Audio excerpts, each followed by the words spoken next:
My job for the next 2 hours and a bit is to put you to sleep. All right? So we'll see.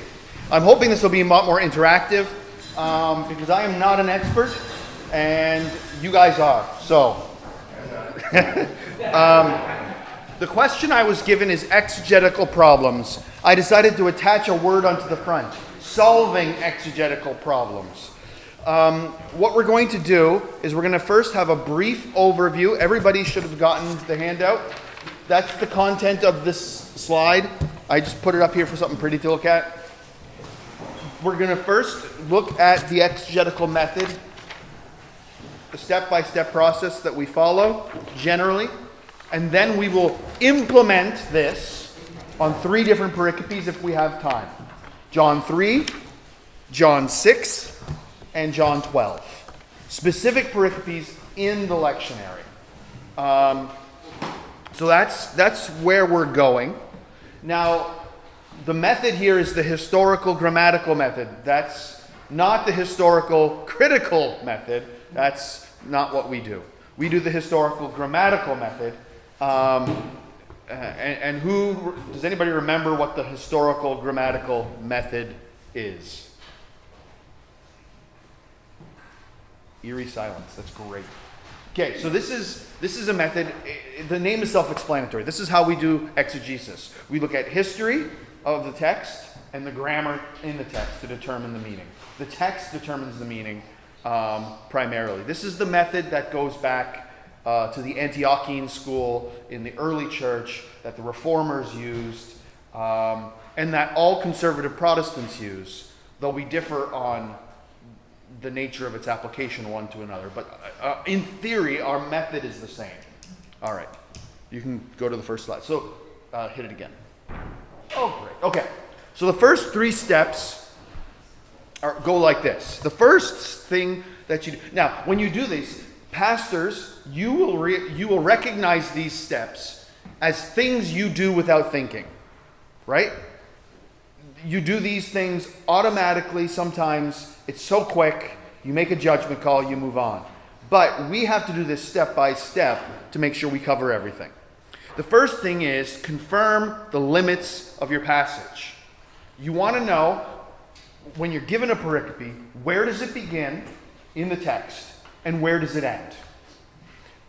Why do you think it's important to make sure that when you're dealing with a pericope, you deal with its natural limits?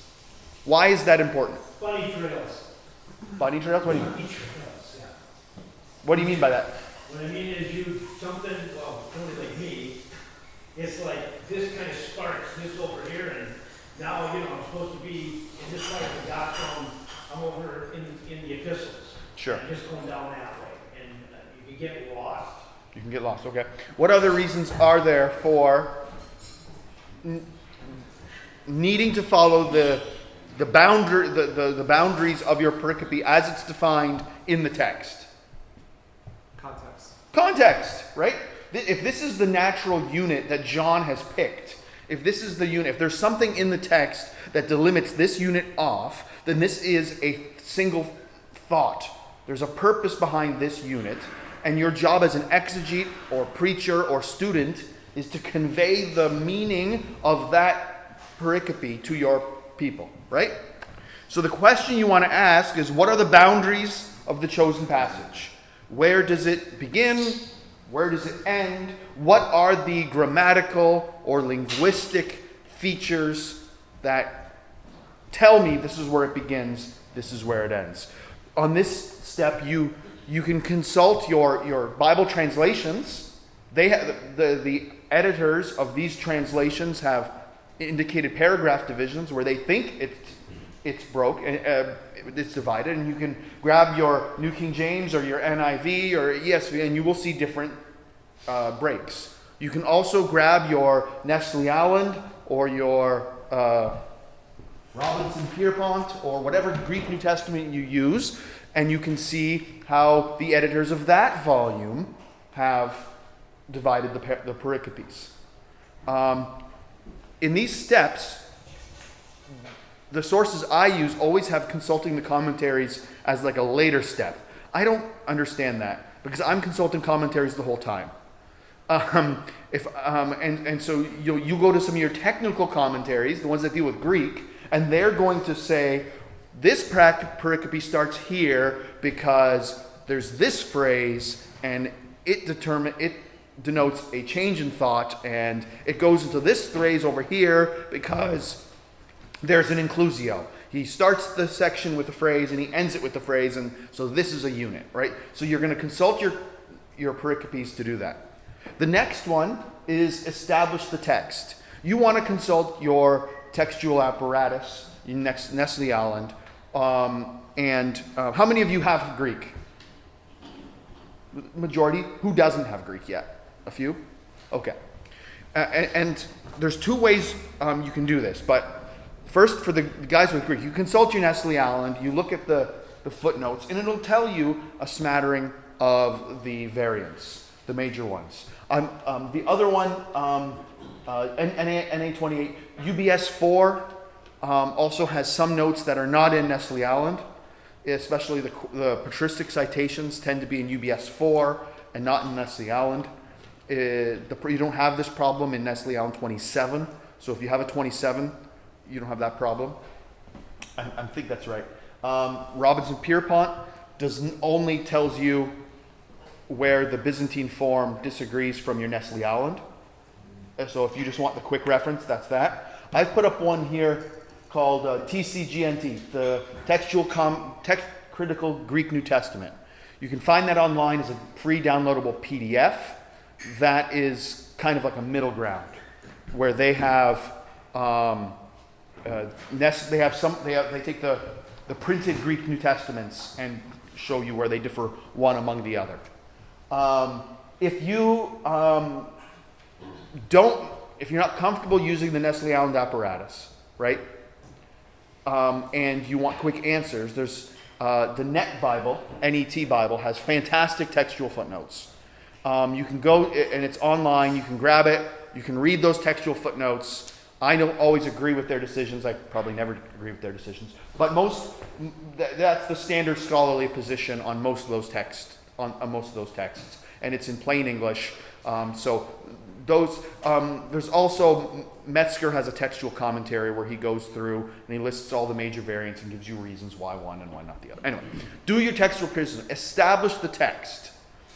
And when you're doing that, you want to make sure that you find the variants that actually matter.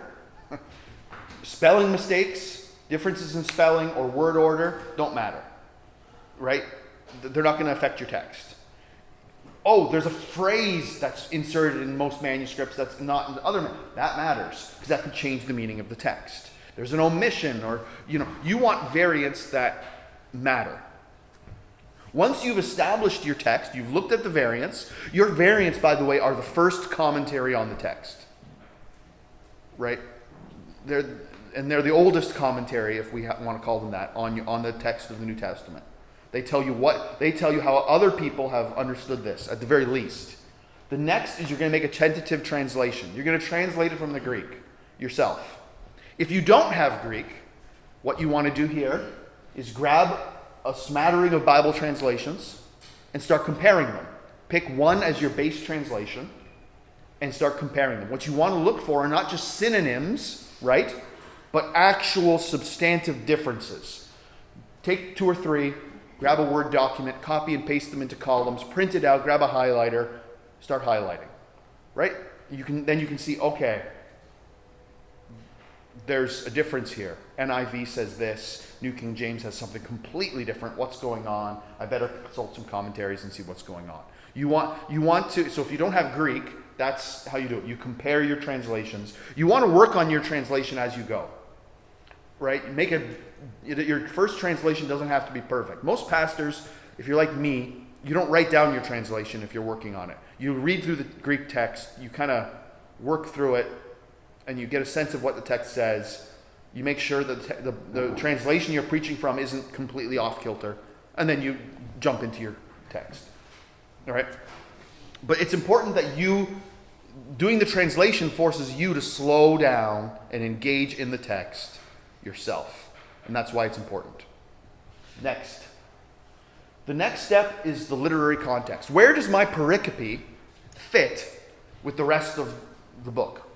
In this case, John's Gospel. Where does it fit within John's Gospel? Is there a synoptic parallel in this case? And there are a few, but not many in John. Right? So, is there synoptic parallel? What is the difference between this synoptic parallel and that synoptic parallel? Though you could put that down into a later section.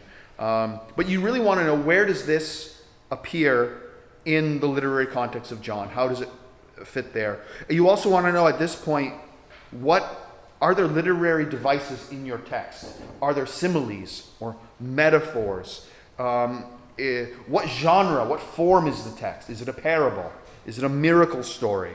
Those kinds of things. You want to establish some literary features of your text.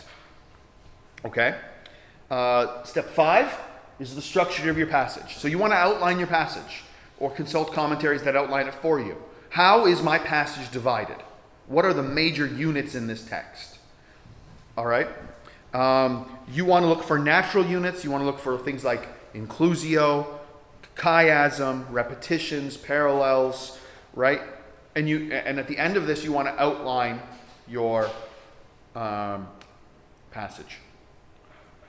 Step 6 is the grammatical data. So you want to now, at this point, you want to start looking at the actual grammar of your text. You want to look at sentence structure and participles and how is this all working together. Some of you are like, man, I barely passed Greek and that's not fun. You need, for those people, or you're a busy pastor and you just don't have time to be a book like this. This is the grammatical Zerwick. This is a grammatical analysis of the Greek New Testament. It gives you all that Greek stuff that you forgot. Right? This is this kind of participle, and it has this kind of usage here. Right? Rogers and Rogers is also another one that does the same thing. All right? And anybody can, I'll have this up here if you want to take a look at it. Very helpful, very useful for a quick, it expects you know the basic grammar, and it gives you anything else that you would not know off the top of your head. So you've consulted the grammar. Next step is your word studies, your lexical stuff. What are the key, major, big words in this text? So, in John, there's a lot of big words, right? Like eternal life, or abide, or son, the son, or monogenes, as we'll deal with. Lots of key big words. You want to do some word studies on those if you're not immediately familiar with how it's used. All right? For that, TDNT. I love TDNT. TDNT is great. There's an abridged 1 volume if you're a busy pastor. There's other newer editions, NIDNTTE and EDNT, but they all kind of do the same thing. They focus on the English word and they give you the advantages. They'll do the word study for you. Here's the usage in the Old Testament. Here's the usage in classical Greek. Here's the usage throughout the New Testament. It does the work for you. It's great. And I have more sources listed there. After that, you want to consult. You want to figure out what's the historical, cultural background. Is there something in my text that references history or culture that I'm gonna miss if I don't get it? And for this, there's 2 volumes that I consult regularly. That's the IVP Bible Background Commentary. It's 2 volumes. It's a commentary that only thing it gives you is the historical and cultural stuff that you might not know had you just read the passage. There's a longer version, which is 9 volumes, which is the Zondervan Illustrated Bible Background Commentary. And most of the time there's overlapping authors there. But knowing the resources that you can go to, if I want to know the Bible, I want to know the background to this text. You grab it off the text, the wall. You read the page or 2. You put it back. It's simple, and you don't have to sift through big commentaries to find it. Okay, The next is biblical theology and context. How does this passage relate to the rest of the New Testament, the rest of the Old Testament? What are the themes? What are the parallel passages? This is where you want to consult your cross-references, right? Nestle Allen's cross-references are fantastic. They're really good. If you have a ESV study Bible or a Lutheran study Bible, you're going to have cross-references there. This is where you want to do biblical theology. Are there themes throughout the Bible that are jumping up in this text that I need to connect? Does this text connect like Genesis 1? Oh, this text connects back to Genesis. You want to do that at this step. Next slide. The top is the theological content and insights. This is where you take all the themes and the ideas and the theology that you're learning and so what is this text saying theologically? Oh, this text is about the Lord's Supper. This text is about baptism. This text is about salvation. Oh, this text talks about Jesus as the great I am and deals with his identity and yada yada. At this point, you're reading, as you're doing this method, you're reading commentaries. And this is a good place to put any other insights that don't neatly fit into this doesn't fit anywhere else. After that, if you're writing a paper or you're keeping notes, this is where you'd put a summary of your findings, brief notes. What's the main point of the passage? This kind of thing. And then finally, after you've done all the work, now you're in a place to say, what's the application? What's the law? What's the gospel? How does this start to apply to my modern context? That's just a brief overview of the exegetical method. And we can go back to step 1. And we're going to go through this now with actual texts and see why this is valuable. Are there any questions, first off, comments, criticisms, points of mistake in grammar that I've made on the exegetical method? Okay. What do you think about Origen's method? No. Yeah, no. Yeah, Origen has like that weird, I don't even know how to describe his method. It's not this method. When you read the patristics, those in the Antiochian school are closer to this. Guys like John Chrysostom is closer to this style than the other side, the Alexandrian side. And this is how Luther works this way too often. Okay, so we're looking at John chapter 3. Your lectionary has John chapter 3 verses 1 through 17. That is listed in 3 places. 1, 2, 3. 3 places. So John chapter 3 verses 1 to 17 is the second Sunday of Lent in Series A. It is also the gospel reading for the Feast of the Holy Trinity in Series B and in the 1-year lectionary. All right, so if you're on the 3-year series, you're going to get this 2 out of 3 years. And if you're in the 1-year series, you're going to get this every year. Okay? They start the pericope at verse 1 and end at verse 17. So, our first question is to confirm the limits of our passage. Where do you think this text should start? Do you agree with our lectionary that verse 1 is the starting point? And if so, why? Do you agree that... John. Sorry, you can finish. Oh, or do you agree that 17 is where we should end, where the text naturally ends? And if not, why? And where do you think it should end? I would start a little earlier at 2 verse 23, which is now when he was in Jerusalem at the Passover. Okay. I think you could start at 3 verse 1 and it's okay. Yeah. I think that context within why he's in Jerusalem is helpful though. Okay. All right. So John here thinks we should jump back up to 23 to verse 2. Anybody else have something different than that? I like what you're doing, because there is a connection here between verse 1 and the previous passage. You'll notice in verse 1, it begins by saying, there was a man, anthropos. Now, if you look up to verse 25, you see, in verse 25, you see, for Jesus himself, for he himself knew what was in man, anthropos.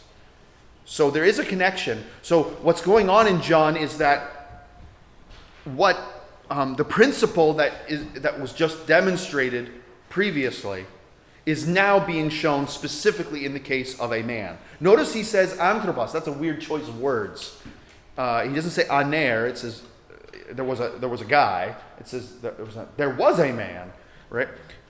But the commentaries tend to think that the de there, begins a new section, and they're almost all universally agreed. This is where that the new section begins in verse 1. Now, where would you end it? But there is a connection. There is a connection to the previous section, and you might, if you were preaching on this, you might consider extending it back to get some context. And what I want to show you is that if you're preaching and the lectionary doesn't match the pericope, just extend the pericope. Just extend the reading a verse or two to make sure that you're getting the whole section. Or if the lectionary gives you a pericope and the pericope continues beyond the lectionary, but there's a subsection in that pericope that you could preach on, then you can preach on a subpoint in that pericope and just leave it. So you can do both things. Where do you think it should end? Verse 21. Verse 21, why do you say that? Well, if you leave it at verse 17, the thought seems incomplete, because 18 through 21 expands on what was written in 17. Yep. Verse 22, on the other hand, cuts to a different event after these things. So I would argue that 21 is where you should leave it. That is correct. Most commentaries go exactly with that answer. That the after these things, metatauta begins a new section, and it changes subject. Great. So we've established that the pericope likely should be verses 1 to 21 is the pericope. Great. So now we can move on to step 2. Establish the correct text. Now I have done the work for you. There are tons of insignificant variants in this text. There's a spelling difference on the spelling of rabbi in verse 2, doesn't matter. There's a spelling variant on the spelling of Moses in verse 14, also doesn't matter. There's a spelling variant on but in verse 16, also doesn't matter. It's still but. There's a word order variation in Greek. Because it's an inflectionary language, word order does not matter. And so there's a word order switch in verse 2 and verse 19. Those don't matter in terms of your translation. There is the presence or absence of particles that don't really change the meaning. In verse 2, there's the addition of an auton, which is him. In verse 3, there's a definite article before Jesus. In verse 4, there's a definite article before Nicodemus. In verse 5, there's a definite article before Jesus again. The definite article doesn't matter because proper nouns are anarthus anyway. So whether you have the article or don't, it doesn't affect our English translation or the substantial nature of the text. Verse 10, also definite article before Jesus. Verse 16, the presence of his is there in 95% of the text, but it's missing in 0.4%. It doesn't really change the meaning with the him or not. Verse 17 has the presence of his, and verse 18 has the particle de, and it doesn't substantially change. That is all of the insignificant variants. There's a couple big ones. John 3 verse 13 has the inclusion of a phrase. Now John 3 verse 13 says, and no one has gone up into heaven except the one out of heaven, having come down, the one having come down out of heaven, that is, the Son of Man. Here's the variant. The one being in heaven. The one who is in heaven. So there's a variant there who has a phrase, no one has come down out of heaven except the Son of Man, who is in heaven, present tense, right now. That's a significant variant. That also matches some pretty high Christology. That Jesus right now is standing before them, but Jesus also says, but there is a sense in which I'm in heaven right now. According to his divine nature, that would be. The phrase is in 97.6% of our manuscripts. Your Nestle Aland will omit it based only on 1.1% of the manuscripts.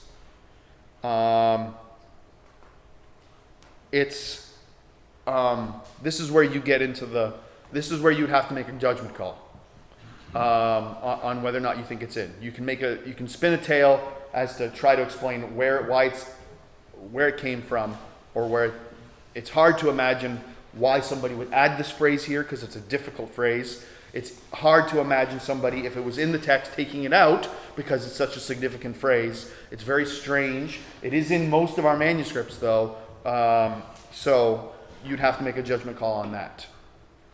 I think I would include it myself, but you might not, and that's fine. In verse 15, there is a variant with the preposition used with him. The reading is eis auton, into him. What's 15? Not believing in him is supported by 96% of the manuscripts. Nestle Aland just have in him. I don't know if that's significant or not. There's an additional variant which is upon him in P66. So, answer, Daily Double. Yeah. Where are you getting these percentages from?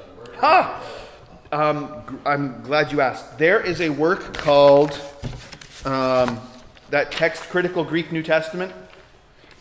It uses the work by a German work called Text and Textwerk, W-E-R-K, and they did the percentages on this, and the Text Critical Greek New Testament includes those in your variants. I find that very helpful to know just how widespread is the reading. As we've seen with the pericope adultery I mentioned yesterday, something like 78% have it. Well, now in these manuscripts, we're dealing with 90% have it. So so you can see just how widespread or not widespread it is. If anybody didn't catch that, just grab me afterwards and I'll make sure you get it. The guy made it. He's a Bible translator in Africa, and he put it out for free because he believes in that kind of thing. And God bless him for doing so. It's very helpful. Okay. I don't think this is a significant variant, but I included it here because is there a difference? What do you guys think? Is there a difference between into him or upon him or in him? Do you believe? Does the preposition matter here? It may come out to a difference in how you want to preach it. It might come out to a difference how you want to preach it. All right? So you have to make the judgment here. Which one do you think is the most likely translation? All right? In verse 15, at the end there, that everyone believing in him, there's a should not perish here. The phrase is included in many manuscripts, including P63, which is a papyrus, but it is omitted in your Nestle-Aland. So here's an example. Sorry. Here's an example of your papyri manuscripts having a Byzantine reading, which your Nestle-Aland omits, because they're biased. It could be that it was there and somebody thought it was homoi teleuton, that it was because the phrase occurs again in the next verse, it was omitted. Either way, the phrase is, if you omit the phrase, you don't lose much because it's in the very next verse. There's a raccoon out there. You know you're in the country when you got raccoons and various things. Okay. And in verse 20, there's a variant on the phrase "his deeds." One variant for "his deeds" is "ta erga autu hati panera estin." His deeds, that they are evil. That is supported by P66 and a whole ton of others. But the reading, the deeds of him, is also supported by P75 and a bunch of others. So there's some variants there. So those are your significant variants on the text, on our pericope. All right, they're not that bad. This is not a bad text, in terms of its stability. None of those major variants changed the message of John's gospel. Jesus is still risen from the dead. And all of those variants, none of those variants are heretical. And if you're preaching from the Nestle-Aland, you'd be fine. You're not going to go into heresy. And if you're preaching from your old King James, you'd be fine. Right? It doesn't change anything. So with that, you can confidently move on, right? Knowing that you don't have a lot of big issues in this text.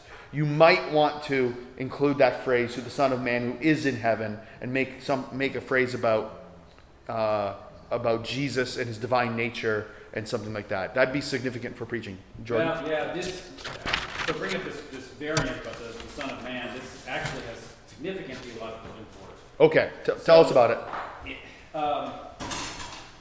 So there's a debate in the 17th century among Lutheran theologians about the question of how the communication of properties between the divine and human nature, communicatio diomatum, functions in Jesus' state of humiliation. Right? So everybody's agreed within the Lutheran tradition that after the ascension, there is this communication of divine glory to the human nature. And this is taken from all of these passages about the authority that's given to Jesus in time, as ascension, those kind of things. But this particular text was used by Johannes Brenz, who argued that the humanity of Christ was omnipresent even during the state of humiliation. This is a very heated debate, and this was the primary text that was debated. Because the argument is, well, Son of Man is a title referring to his human nature. Right. And so if the Son of Man is in heaven, that means that there is a communication of attributes in the sense of Jesus being omnipresent at the very moment of the incarnation itself. So that he would say the only difference in the state of humiliation versus exaltation is really just in the way that demonstrates itself, like how it's visible to us. That's interesting because one of the commentaries, I think it's Michael's, on that variant, doesn't say much, but he cites Chrysostom and Augustine who comment on it. And both Chrysostom and Augustine, when they commented on it, made the same point, and that was that Christ is in heaven according to his divine nature. So they say that it only applies to. Right. So they would not take Brenz's position. So against Brenz, you have Augustine and Chrysostom. But it is but that's to show that this is a significant variant. I did not know any of that. That's great. And your commentaries, by the way, I forgot to mention, on the back of your paper are the top exegetical commentaries. None of these are Lutheran. All right, these are the top exegetical commentaries on John's Gospel. The number one is still C.K. Barrett. It's been out since the 78. He's moderately critical, but he's still one of the best commentaries on the Greek text. Another one of these I want to highlight is, for our next steps, is notice that series, the Zondervan Exegetical Commentary on the New Testament. That series is really important because they will, at the beginning of each pericope, they have a paragraph which summarizes where the pericope fits in the literary structure of the gospel. And they have a paragraph afterwards which talks about the structure and form of the pericope. That's 2 whole steps in that method that if you're a busy pastor and you just want a quick answer, the Zondervan Exegetical Commentary series gives you a ballpark answer. Sometimes, and most of the time, that kind of stuff they're right, or they're close to being right, and so that's helpful. Especially if you're a busy pastor, you can grab it from Logos or a digital copy if you use your book allowance and whatnot. Okay. Where does this appear in the structure? How does this, what's this area? Literary context. How does this fit in the structure of the gospel?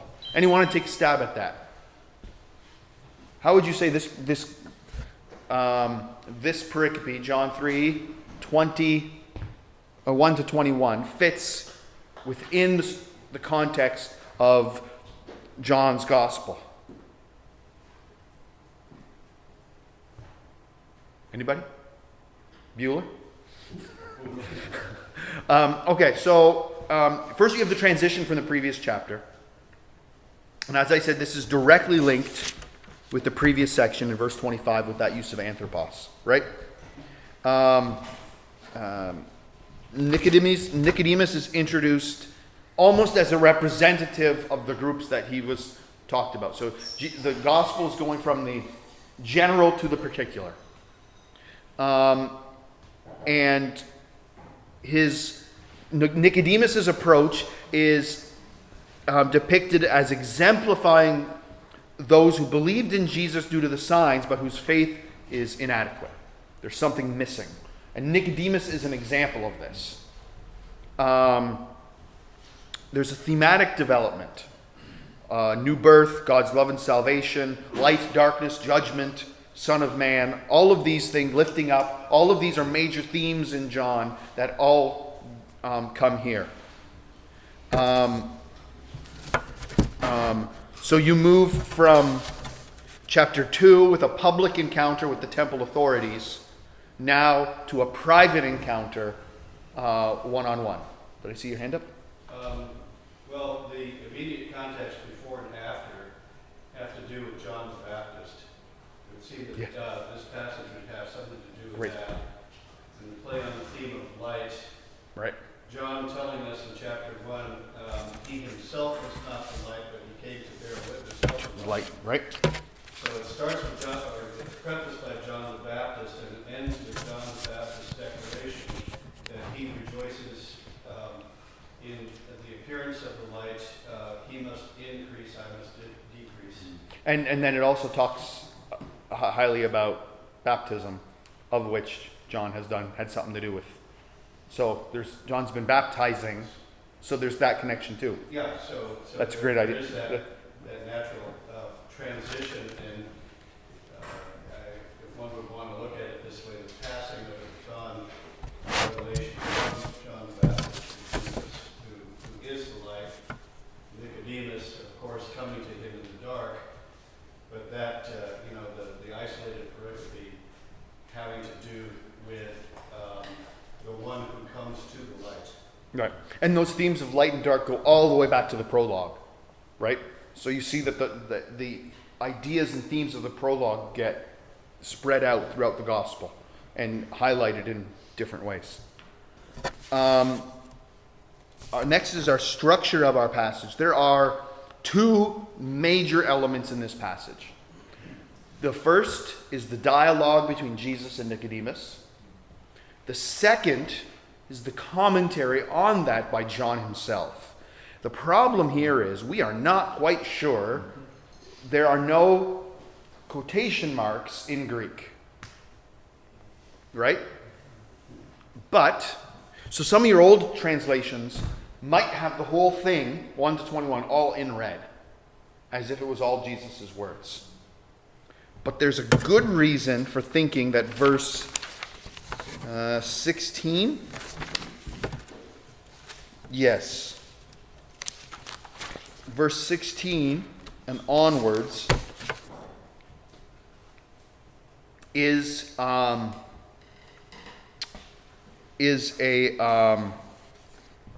separate section, and that this is now moving from Jesus' own discussion with Nicodemus to John the Apostle's commentary on this, and that is the gar, the use of for, because, and the use of monogenes. Jesus does not use monogenes of himself, technically. You always hear it on the mouth of John. Is it in any other Gospels? I don't think so. All right. So in the beginning, like in chapter 1, it was on the lips of John. Right here. Yeah. So the gar. Why did I not have this listed here?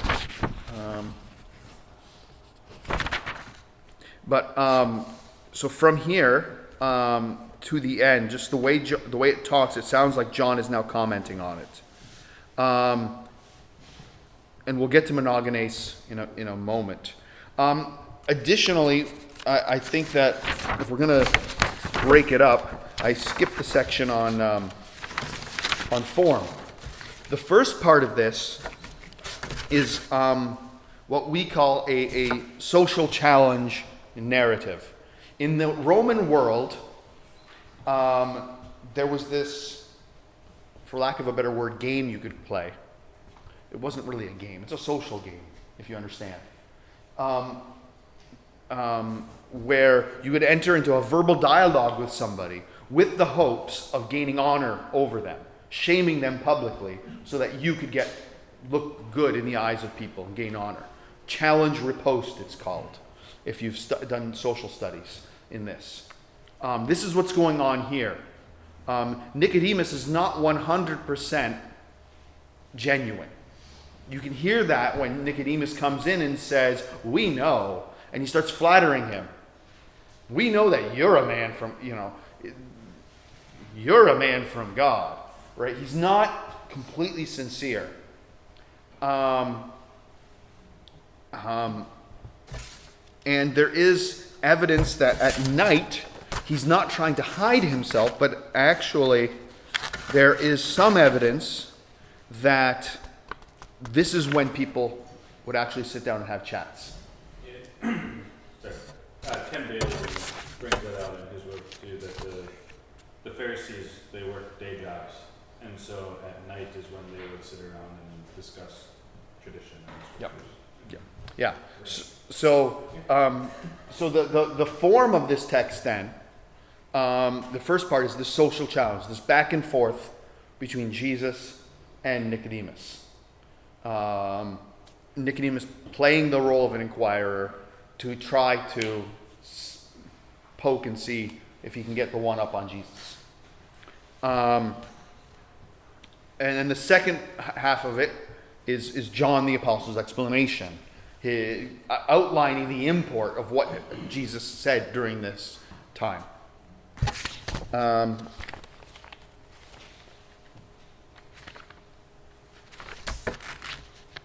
Grammatical data, that would bore you to death if we went through the grammatical data. But let's go to the next slide. Yes? So you mentioned evidence that Nicodemus was not completely sincere at first, social challenge. Would the end of chapter 2, verse 25 also serve as evidence of that? 225 and 24, yeah, but Jesus did not commit himself to them because he knew he knew all men, and because he did not need to have anyone that should testify about man, for he himself knew what was in man. Yeah. So, how do you think that underscores the point? Well, as was said earlier, you have chapter 2 ends with anthropos, no chapter divisions or Right, that's right. But then you go from anthropos to anthropos. There was a man who the Pharisees named Nicodemus. The man came to Jesus by night. He starts speaking to him. He says firing words, and Jesus blindsides him right out of the gate. Yep. Yeah. I think that's helpful. Okay. Word studies. One word I want to talk about is monogenes. Monogenes it's in your ESV, NIV, will be translated as only son. This is because within the last 50 years, 60 years, people have thought that the root of monogenes comes from mono, only, and genes, kind. And so they think it means only of a kind, meaning unique. The older understanding, that is, it was a form of two words, mono and genao. Mono, to be born, genao, to beget. On top of this, there has been a move in Christology towards subordinationism again. And the subordinationists, for some reason, do not like this language of the Son being eternally begotten of the Father. And there is some secular Greek work. If you were to look up monogenes in Little Scott Jones, LSJ, the lexicon for classical Greek, you'll see that sometimes in at least one reference it means unique. And so they'll grab that and run with it. But against all of those scholars, I cite the Nicene Creed in Greek. I figure that the people in 325 who spoke Greek as their first language probably knew better than people in the 21st century who don't speak Greek at all. You can't even think in the language, right? And in there it says, as you know, the only begotten Son of God, begotten of his Father before our worlds, right? Monogenes, the only begotten. And then it uses the word genao as a clarification, almost exegetically, on the phrase monogenes. The only begotten Son of God. Begotten, not made, right? And so I think it's important, especially in light of the controversies with the Arians and modern day Arians as they knock on your door, that we keep this language of only begotten and not only, because it, as your creed says, and many of you probably confessed the Athanasian Creed recently, right? The relationship between the Father and the Son is of begetting. That's the term we use to describe that, and that term is derived from from the usage in John's Gospel. Other words to note here is in this text we've got this duality of words. Dr. Kahi already mentioned anothen, from above, and again, Jesus probably means from above, and he's misunderstood as again, or he means both, and he's being tricky because he wants to see if this guy's paying attention, essentially. But he does it again with the word wind and spirit, because it's the same word. The wind blows where it wills. Well, here he's using wind and spirit, and by doing so he's likening the wind to the spirit. The wind blows, and so are those who are born of the wind, or of the spirit, right? And then also in verse 15, 13, 14, 15? Lifted up. The word lifted up there, hoops ose here, and then again hoops othenai, right? Can be lifted up, but it also can mean exalted.